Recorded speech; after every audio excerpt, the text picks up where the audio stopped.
settle yourselves. Everybody got a drink, people. Okay, all right. Fantastic. My name is Yaa Asentewaa. I'm the principal member of ZEAL. We are a multidisciplinary cooperative. We create spaces for Black artists to thrive. And a significant portion of our work has shifted from just talking about cultural equity to actually advancing a framework around reparations. And our work this week, Who Owns Black Art 2.0, is all centered around the necessary steps around healing and repair and thriving and the emotional and spiritual aspects connected to cultural theft and reclamation. And our panel today, curated by Mr. Alan Frimpong, co-founder of ZEAL, is going to talk about those things. And I'm going to turn it over to Alan to commence. Thank you so much. Yeah, thank you, Tia. So Alan Frimpong here, co-founder of ZEAL.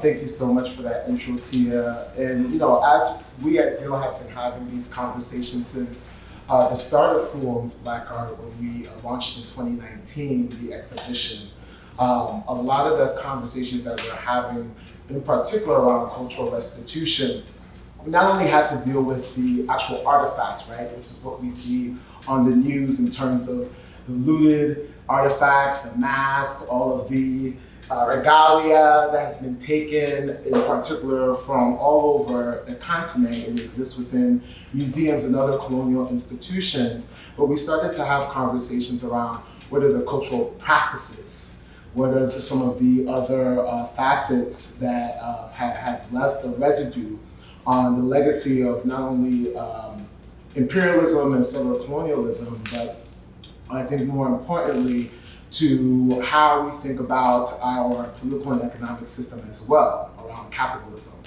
And what are the behaviors associated with those practices that still linger in the legacy, especially as we're here talking about this in the United States, but still in the global context, around how we work and how do we create a livelihood.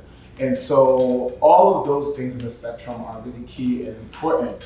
But within the arts and culture space, I think we would be doing a disservice to ourselves if we just relegated these conversations to objects and money. And so as we really venture, and really in the start of a conversation, opening it up to a broader audience, I think beyond just with us and our cooperative and within the friends and other artists and other collaborators that we've worked with, we wanted to be able to take the local to the global and have a conversation in reparations around what it takes to do the reckoning work, to really acknowledge that harm has been done and continues to be done to communities across the United States. Just two years ago, was it less than 2 years ago, we heard about the case at the Penn Museum who had the remains of Move 9 bombing victims in Philadelphia.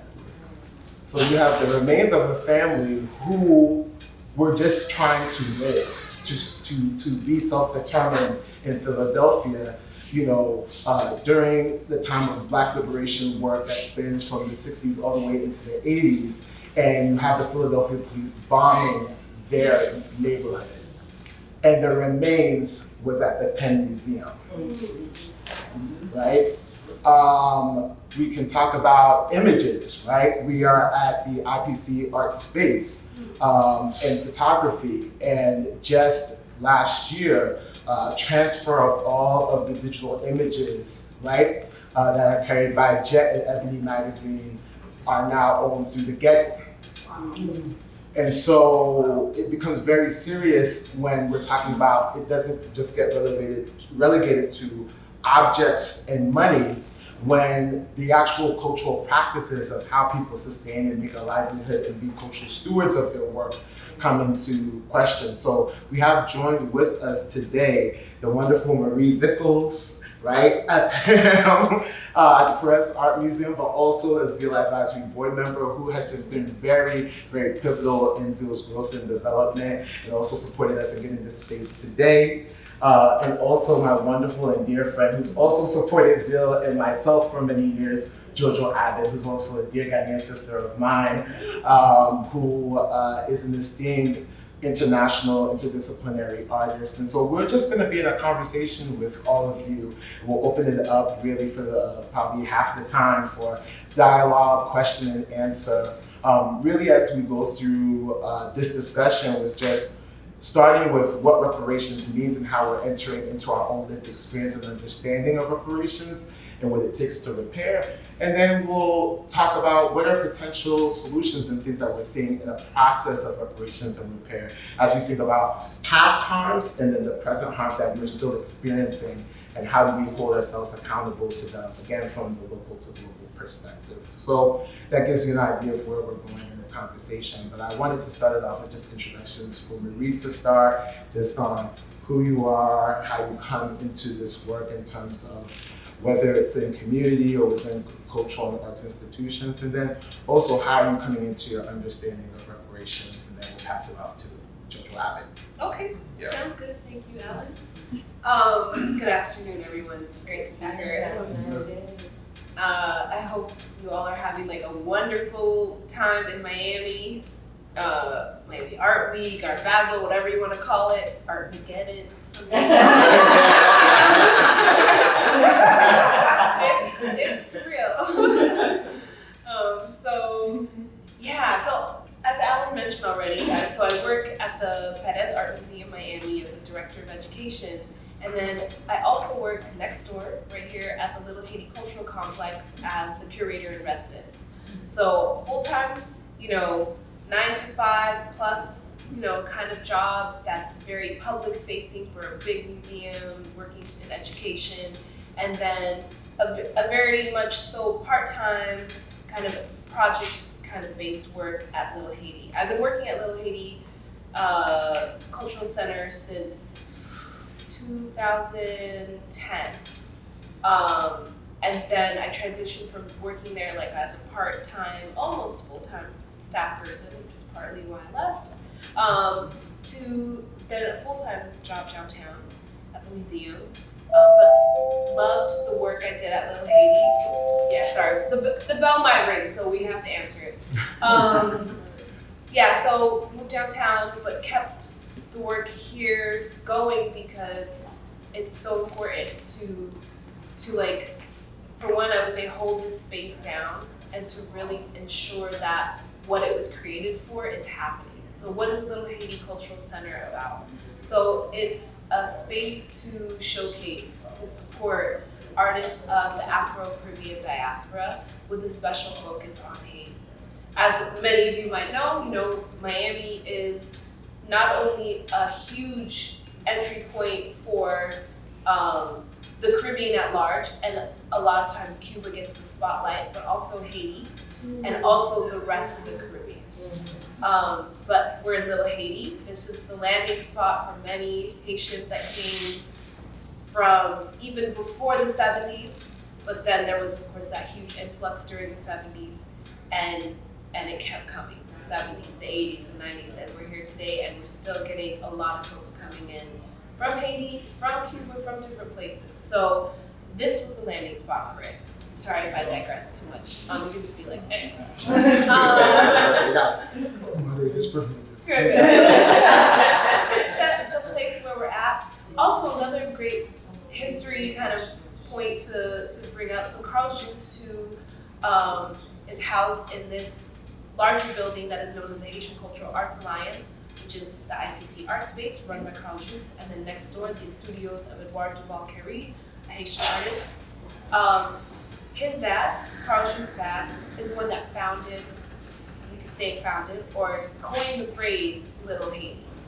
There's a mural of his parents across the street made by Serge Toussaint, who also did the signage in the gallery, which is very Caribbean kind of storefront, road sign, buy your stuff here, lotto booth signage in the gallery if you want to check it out. But the older couple that are in the center of that mural, those are the parents of Carl Juste.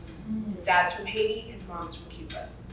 So he's kind of like embodies what Miami is in many ways. So here we are, we're in Little Haiti, doing this work. So, you know, I'll start with the challenge. One of the challenges, why am I not full-time at Little Haiti? Well, it's a government-run facility, meaning it's owned and operated by the city government of Miami. So that has its pros and its cons, right? Anytime there's a government-operated facility, I mean, we all know government, right? Yeah. Fill in the blanks. It can be really great, but then there's challenges. There's bureaucracy, where dreams go to die. And Yes, facts. it is what it is. So, you know, like, the buildings are here. Yes, things can be allocated to somewhat maintain, to somewhat keep things going, but every single thing has to be like fought and struggled for, right? To a larger degree, I would say, in this space and other spaces in the city, other neighborhoods, and for the reasons that we all know, you know, systemic racism, redlining, all of these things that happen. But now, in 2022, you add the layer of gentrification. We are in the highest point, one of the highest points in Miami-Dade County in elevation. We're in Miami. This is a sinking city. We are built on limestone. So the water will come up from underneath us and over us. It's not just going to be a big wave. It's going to be like a boop, boop, boop, boop. So real estate, all of these things here are rapidly changing the face of the lady. And So how let do me, we, I was gonna say thank you. though, to like put a pin there, because I wanted to ask you a follow-up question before passing it to JoJo, because you're naming the challenges that are happening currently in Little Haiti, especially with the cultural center. So just thinking about the process around reparations and what it takes to repair, you know, there are huge challenges when a government, right, is pretty much controlling the affairs of the community. And how much say does the actual community, the people who live here, have a say so in the destiny of what happens with the center and how the center actually impacts and benefits and feeds them. So I'm just wondering if you can share a little bit more about what that currently looks like, the assessment of what the community's involvement is with the center, some of those challenges in engaging with the city bureaucracy, right? And what would it look like if that wasn't the case, if it wasn't controlled by the city? What more would be possible? Okay, yeah. So currently, the involvement of the community, there are some really strong pockets of folks that I would say are working so hard, defending, doing this work. We have a gentleman here in the back, Michael from Conscious Contractors. He works in so many things, but climate is one of it's like on the forefront of what he does, and all of the social justice work and community engagement is wrapped up in that. Yeah. So there are dedicated and hardworking groups of people. Not enough. There need to be more. And I really think the agency and the power is really within the people. It's like, and a lot of the challenges for the people to become involved are time. That's one thing. Like, everyone's hustling, trying to keep their head above water and get their own projects going, or just get their job done, feed their kids, pay their rent. There's that. But then there's also challenges that are more nuanced, you know, people feeling maybe like they're in competition with each other instead of thinking of being working more collectively. People, you know, vying for power over spaces, over politicians' ears, over resources. So those are some of the challenges. Yeah. Yeah, so I think it gives people a sense, if we think about reparations as a process and understanding of how people are understanding the harm being done in the community and the limitations that it places on people in their everyday lives, right? People are still trying to make a living, so trying to even participate and cultivate a sense of community of power is a whole thing in and of itself. And we're just talking about one institution in a neighborhood. Yeah. Right? So that gives people a sense of the magnitude of the level of organizing that it would then take and resources that it would take for people to be able to gain power amongst themselves to be able to even tackle an issue like the bureaucracy of, you know, the government owning basically the cultural center. Yes. If I could add one thing? Yeah. If you don't mind, one of the problems in TIT, you know, is what we call it TIT means queer media. So the youth here call it TIT, they don't call it Little Haiti. Even with the cultural complex, they call it TIT, cultural complex, and everything's got a K with it, which goes back to the Creole. But one of the problems here is that 90% of the people here that live here are renters.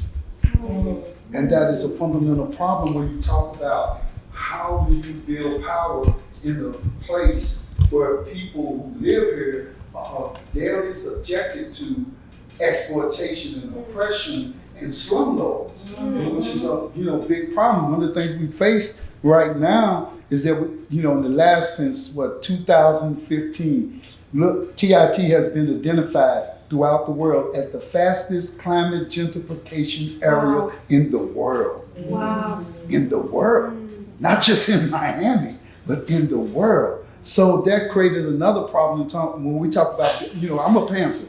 I will never stop being a Black Panther. A Black Panther Party in 1968, and I will continue to be one. And we've always fought with our people that one of the things we must have is community control. If you can't control your community, then you can't control the education, you can't control the economy, you can't control the political base. So that's a fundamental problem for us here. And then we have representation here. We got city councilmen and county councilmen who, and they're Black, they're African Americans, okay? I don't hate that term, but they're Africans, and they are totally against this community.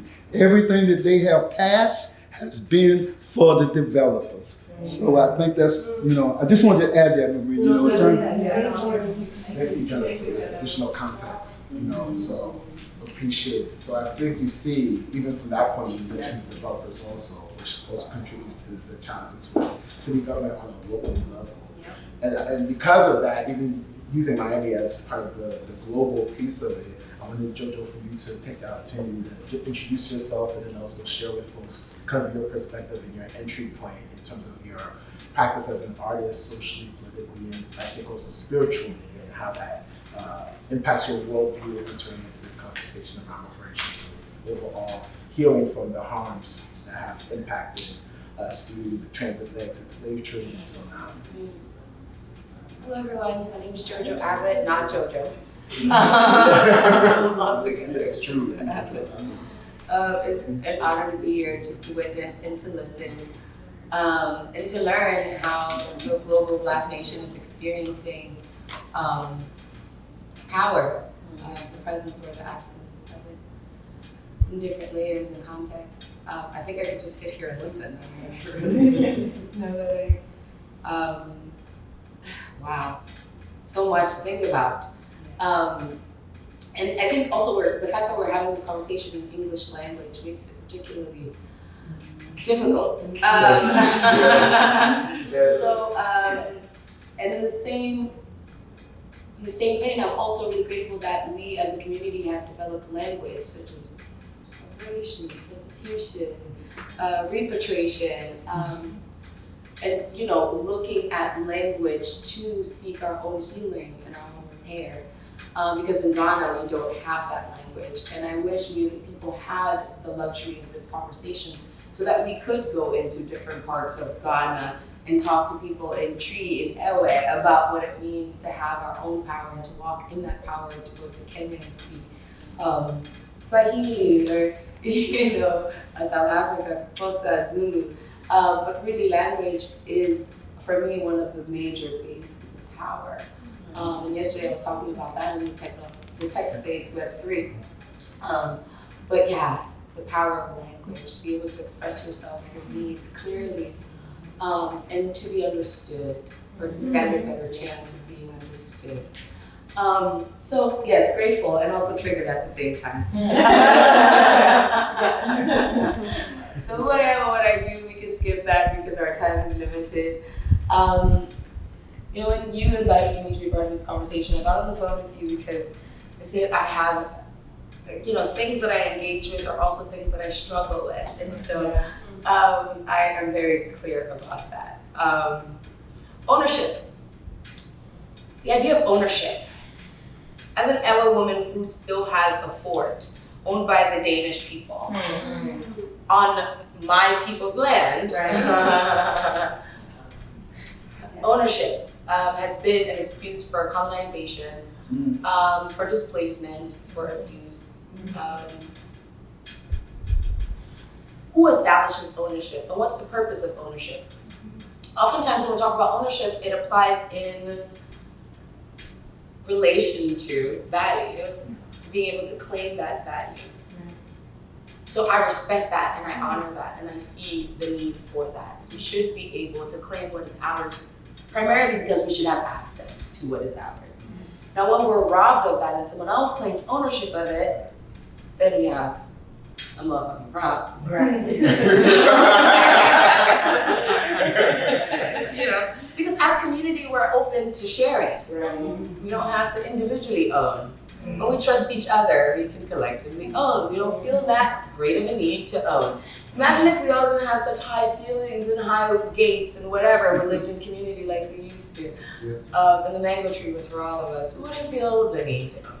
So in a capitalistic society, we are forced to own in a sense, right? Because we don't want to stand the risk of having to lose what we should have access. So we're forced to participate in this very term that has been used to colonize and displace. Yeah. So all the challenges from language Yes, to land it's just a lot. to the alliteration. Yes. What's the next L? It's a lot. It's a lot. Yeah, it's a lot. Yeah. So So off of the body. Also, if anybody needs to stretch in this conversation or woosah, Yeah. child, I might need to give me a stretch. right. It's a lot. Because I'm not ready. Yeah. It's a lot. It's a lot. It's a lot. It's a lot to process because we just went from. You just talked about ownership, so we just used Little Haiti Cultural Center right here, right?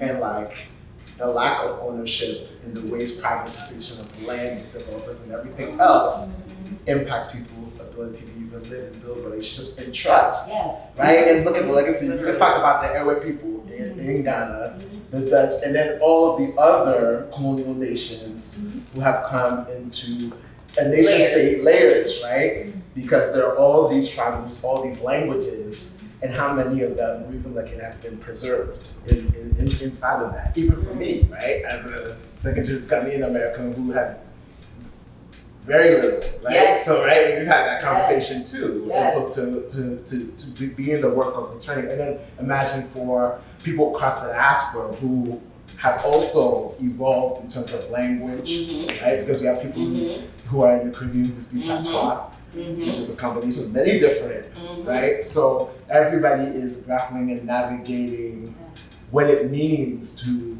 live with the realities of the trauma and then also the surviving of, right? And then the attempts of that, trying to figure out what is the next possibility to thrive in that. Yes. And you know, when you talk about time, right, being necessary to really explore what power means to you as an individual, or even how to activate your power, or to really be able to pinpoint which aspects of your life power may be unequally distributed or not present, or overcompensated for. It's a luxury. So I like to think of it as if I paid myself however much I'm worth, let's say $20, $50, $200 an hour, to simply think about ways to better my life, ways to heal myself, ways to push myself forward. Let's say I'm cheap, right? I'm affordable. Let's go with $20, right? Okay, $20. Okay, $40 a day, I can get myself 2 hours. After all, somebody else is paying me $17. I know they take taxes off, and I'm doing it anyway. So, okay, $40, okay, I can afford myself 2 hours a day. Ooh, I could have, you mean, for how many dollars I could get, somebody do the math, I could get myself 2 hours a day for 5 days a week? Sure. Listen, I can afford that. Because the alternative, I can't afford. I can afford that. Yes. So it's a luxury, but we can afford it because the alternative we cannot afford. So what will it cost us? What is it costing us? Not what will it cost, what is it actually costing us? Right now. Real life, IRL. Exactly. Yeah. Yes. That being said, I wanted to check in to see if you had any thoughts or responses to that, or something before we actually open it up to the audience. Oh, good. Yeah, I would just say that, it's like really thinking outside of this system that is imposed as if it's the only option. Right. It's really just another option. It's a loose Okay. It's just someone else's, at this point, fucked up suggestion. Yes. We don't have to Subscribe to. Right. This cultural center is a physical structure, but who we are as a people is not defined by that. No. Yes. And to understand that, like, Yes. Yeah. literally takes us out of the fucking matrix. Black Jesus.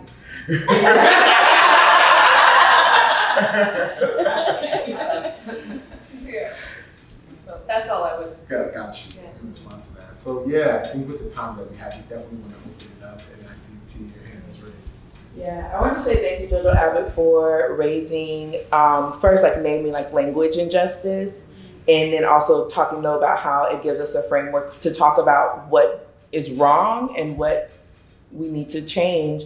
When we first started within ZEAL talking about cultural equity and now moving into talking about reparations, part of that, to speak to Marie, to your point, was around the fact that within someone else's framework, we're talking about equity, we're talking about fixing something, we're talking about parity and fairness. But what you spoke to is really at the heart of our experience that we're just now learning how to begin to name, that I was already free, and then colonialism was imposed on me, captivity was imposed on me. We're living within the confines of these systems and then trying to get free within them, but we actually do not have to participate in them as though they're valid because they have never been valid. And to me, that is what our spirit knows, right? Our being knows that, our cultures know that, and I feel like with the work that we're doing with ZEAL, our challenge is to break free from even those confines of understanding what it means to be paid back or paid what I'm worth and all those things. Even though when we do the get paid what you worth workshop, please come. But right. Oh, yeah. But the true challenge is to actually understand that we are actually free from those constraints, or we can be. And I just want to appreciate you for that. Yes. Because the wealth we can amass amongst each other, with each other, if we actually directed our energy. So many generations have lost out on wealth we already have within us. Right? So how much more are we willing to lose out on? You know, it's happening right now. You know, it's not some far off thing we're reaching to. Personal ownership is what we actually see. You know, there's this thing about independence. I think independence is fuck shit. We want autonomy. We want to experience freedom as an active force in our lives. We don't want to theorize it. We don't want it to be some mythical thing. We don't want it to be in the hands of the Lord. We want to be the Lord. I want to be the tenant and the landlord. Okay, so yes. So even for me to have to do mathematics, do logistics, okay, my grandmother that you raped, $200,000. My auntie that you fired unjustly for being black with curly hair last week, $800,000. When will I finish? When will I finish? Which accountant am I paying? Okay? So even the process that will make us go through to get this reparation money, it'll be so elitist in its language and its process, it'll be so exhausting. Most of us don't even like paperwork, let's be real.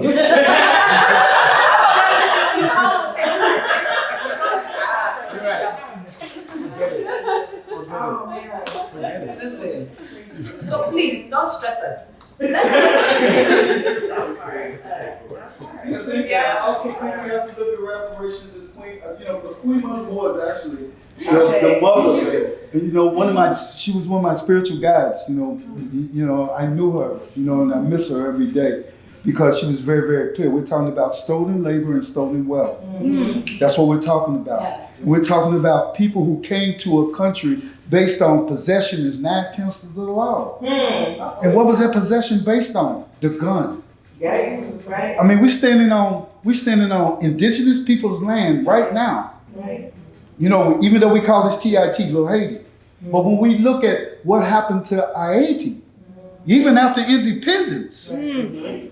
we're not clear on that. We don't understand what we're doing. Yes. We're the same blood. Yes. We're original Vodou people. We are connected. We are connected. That's like how many generations will we go through this? Where do we go from here, sister? And I feel that, and I think it's what we have gotten away from is that we keep trying to use their tools, It's not working for us. and it's not working. It's not working. And because we have to use what? The spirituality and everything that's in our, we're fighting not only for ourselves, we're fighting for our ancestors. Yeah. We're fighting for those who are at the bottom of the Atlantic Ocean. Yes. We're fighting for every atrocity that has been committed against us. And art is a very precious thing because just look at all the art that's in. I'd like to one day go to Rome and see all the stolen art. That's right. And everybody talks about these museums, boy, but it's more stolen loot. So that's why we say we're fighting against white Christian nationalism. Yeah. Because it was white Christian nationalism that has dominated the world. And that's the biggest thing that I point to because the biggest thing that was stolen was our spirit, our will. Yes, my dog. And that is not, no one can pay that back to us. And we have to activate that. That is literally the basis of our solution. Yes. We won't be able to identify anything or see clearly if all we're looking for is crumbs. Right. I don't need to take away from the value of all the work that African Americans especially have done. Thank God for it. It was necessary. It is necessary. Yes. And at the same time, as a daughter of the African soil, Yes. I'm tired. Yes. I'm like generationally tired. And so I want to get to the root of it and literally figure out what it is that we need or we can heal truly to set us up with a strong foundation where we can really believe in ourselves enough to engage the world with audacity. Can I jump in? We don't seek permission. So one of the things that I have found lately that is to help me answer that question, because I have the same question, it's like this like continuous struggle and it's like where and how do we like break out of this mental kind of framework? Yes. For me, it's starting with this is personal and collective work, right? For me, starting with the personal, I think it's been really helpful and important to create a base where I'm working from a place of joy. Because that is like, I'm like, oh, this is work I enjoy. I love what I'm doing. It doesn't mean it's easy all the time. It doesn't mean, it's always like roses. But it's like to really work and enjoy the life that we have, the creativity of who we are as a people. To be in that mind space and to refuse anything that doesn't add to that is like amazing. Because you're just like, oh, no, that's not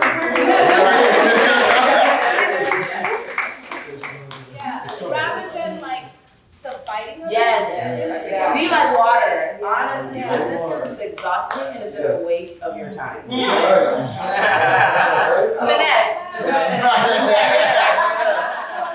Let's put this on right now. Not to be a workout or Exactly. That is a Joy. powerful Yes. thing. Be an alchemist. The emotional pieces to locate how it feels for you. Yes. Yeah. That you will protect with a fierceness and with just gratitude and happiness and like protecting your joy. You protect it with such good sentiment behind it. Right? Well, actually, when you even establish true joy, you don't have to protect it. Because you trust that you will be in spaces where it's supported, it's reflected. You have less need for resistance when you're in joy, when you're in harmony, when you're connected. That is a true unbothered. Yeah. We deserve, like, our shoulders deserve to be at ease, you know? Yeah. Yeah. Tense. Yeah. It's true. It's true. Yeah, we have 10 minutes. We have another raise hand. I'm forming this question as I'm asking it. That's okay. But as you all are speaking, it makes me think that reparations has always been a financial conversation. Mm-hmm. So thinking of reparations and the idea of cultural stewardship, what do you think art will bring differently to the conversation that can steer it in a more progressive is the wrong word, but in that has a better means for us in the conversation where it is now? Mm-hmm. I mean, I feel like that's a good prompt of Yeah. what we were just talking about. Like, what would it look like to be able to create from a source of joy, to create from a source, and even when those other pieces, when those challenges are present, right? What does it mean to release keep going and renunciate, and then to choose anyway? So, I mean, that's really good. Like from personal all the way to the structural and systemic, but that piece, Yeah, and those things work in tandem, like the personal and the collective have to keep happening at the same time. Yeah. It's like an ever growing kind of thing. Like this work that we're talking about, it's like this realizations that we're coming to. It has to be personal, but it's also collective. But you can't do the collective unless you are personally working on it. Right. So, just for artists, for art making, for the art cultural fields, I think I want to see artists really embracing their power and not feeling beholden to markets. Not like to say it simply, I could go. This would be another 45. Yeah,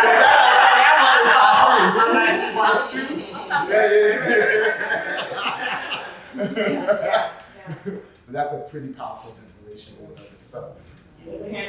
But that's also the part of the collective, right? So it's like being a part of a market or creating Our market, own. right? Creating the market for that. So then that joy can come into it. You feel like I don't have to always be afraid. Now I can be fine because I'm swimming in the pool of a market that I'm familiar, that's familiar with me. I'm not walking into a market Yeah. where there's white people in the booth who Right. don't know much about the artists or are from maybe where I'm from, but Yeah. yes. That's not Yes, that makes- where they might not acknowledge me Right. because they don't even think I have money to buy anything. Right. All the things. And that makes us less afraid of each other. Yes. Well, right? Inherent trust. Yeah. It's like supportive practices that are not extractive, Yeah. right? Practices that are actually restorative, right? Regenerative. Regenerative. When you talk about joy on a personal level and on a collective level, I think it can be simplified to truly honoring the gift of song, of dance. As Black people, we know what we need already to feel good.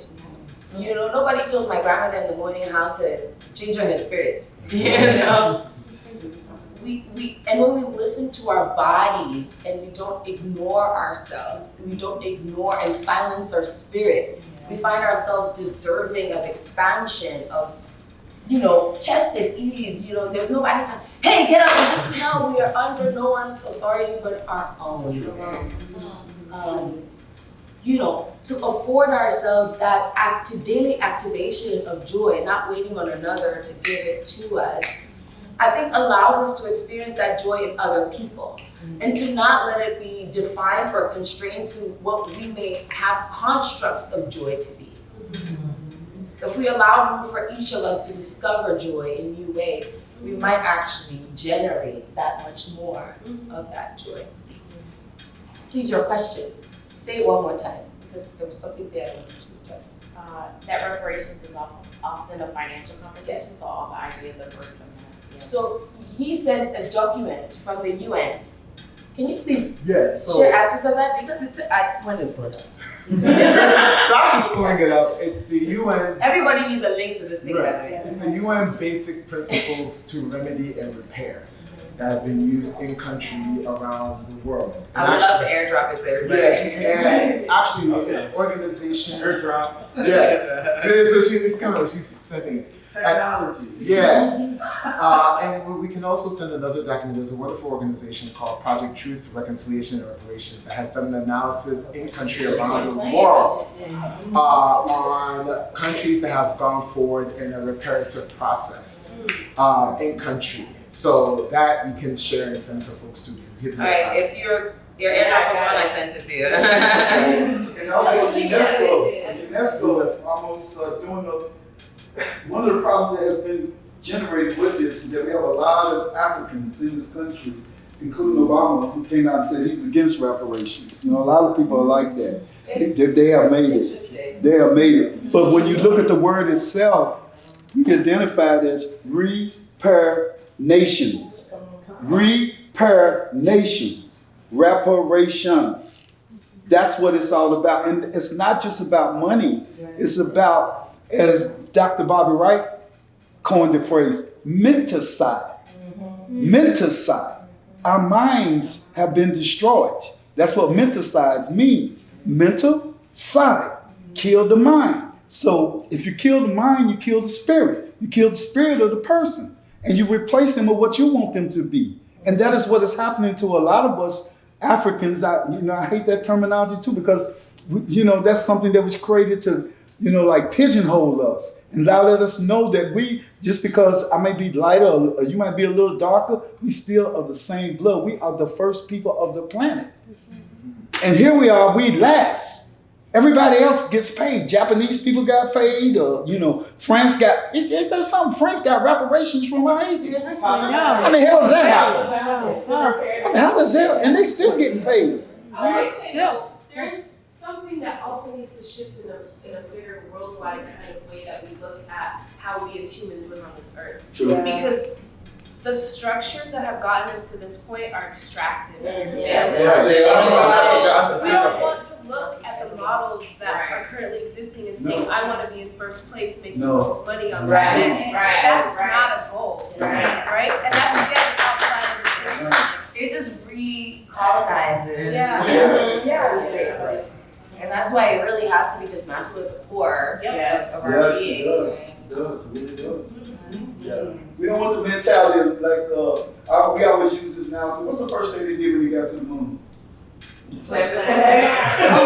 How dare you? Yeah. And that's the thing with The moon been there for billions of years. Come on.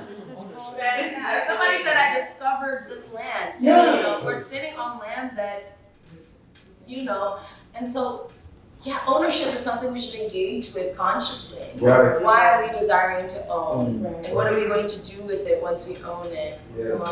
And how will we hold ourselves accountable in making the distinctions of when we find ourselves in those colonial patterns of power? Are we actually good stewards? Well, that goes back to the Are question. we good stewards? Yeah. I mean, should you trust me with anything? Am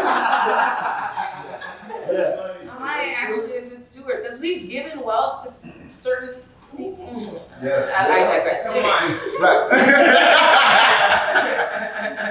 Right. So I'm going to return because we mentioned the document around the US. The conversation you and I are having, I did share with you, but it's the framework that I've been using and talking about moving. And funny enough, we said at the end of our conversation, Charlie, we should just throw this framework. I was like, They tried. Right, so you take the good, you take what's working. But the one thing we did go back to was this piece around accountability. Yes. Right. Yes. So I think even in furthering this, like, what does it mean to be a good cultural steward as a creator, and then to be able to share it and distribute, redistribute, and also be an active participant in the creative process. I'm just wondering, as maybe a closing that as we close out, what does that look like in your practice now? What are you aspiring to in your future, in your own accountability, and maybe even from a community standpoint? What support do you need, or do you desire? Oh, I need money. The first one. You see, I hate it and I love it.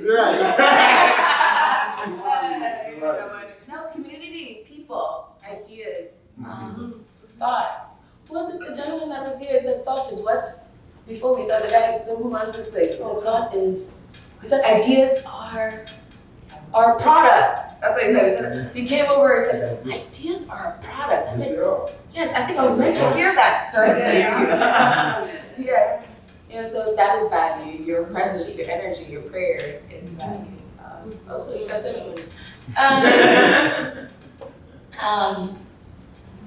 Ooh. So this artist called, I think she's a writer, her name's Nadia Jawad, may have messed that up.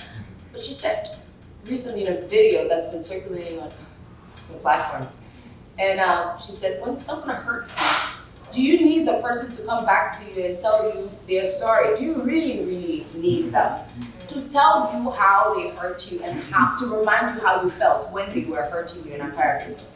Do you need them to basically walk you through your trauma? Like, what are you really looking for? Yes. We've experienced spaces where we've said to somebody, you've done something that really upset me and I won't let this go until you apologize, and they apologize and you still don't feel better. Mm-hmm. So repair, healing, restitution, compensation, reparations, regeneration, it's a personal thing. What makes you feel okay is a personal thing. What allows you to feel empowered to move forward in your life and to create the life that you want is a personal thing. What works for me might not work for you, even though we're all Black people. Right. We can agree on the basic needs that we have, and that's where these documents come in. Yeah. Because hopefully we can find a middle ground. However, I still challenge us to really be mindful of, on a personal level, what we need to be well. Yeah. Because we are literally the pillars on which we stand. True. Not a brick wall, not your well-being is my well-being. That is our first wealth. Yes. And so I believe in nourishing that tree first. Literally, do not be afraid to manifest your own greatness.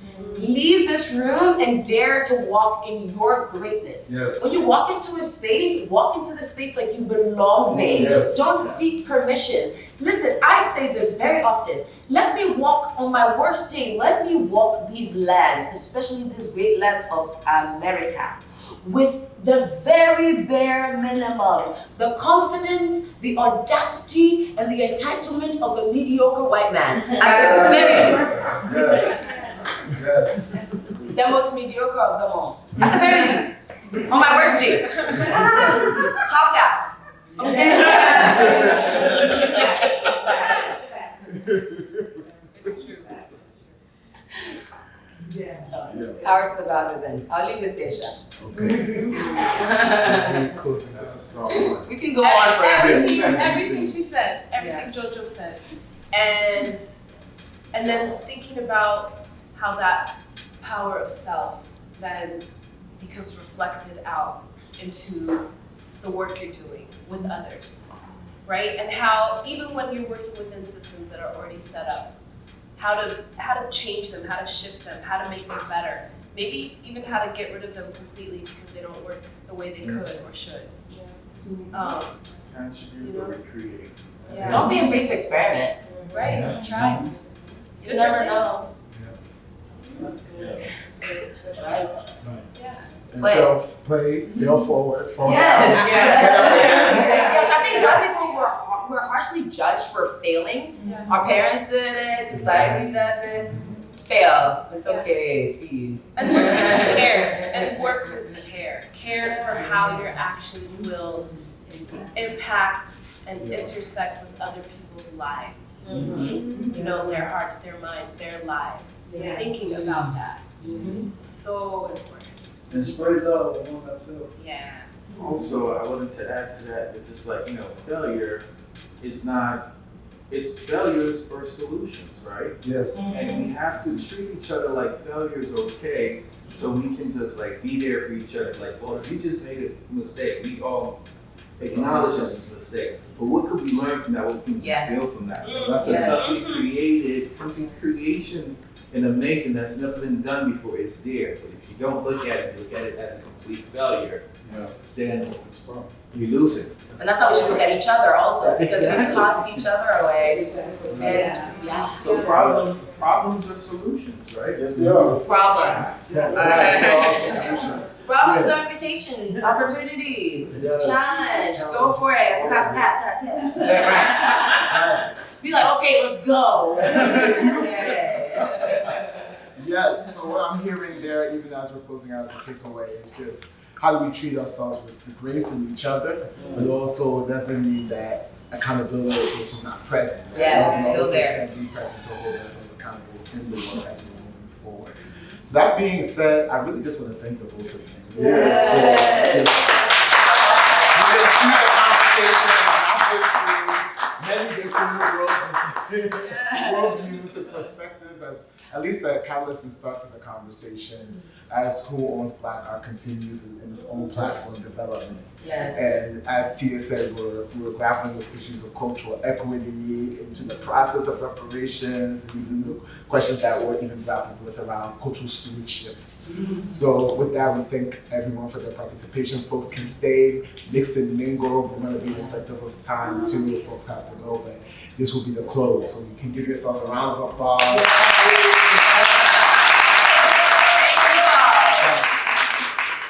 I got both of you these ZEAL postcard booklets. Thank you. As a gift. Thank you so much.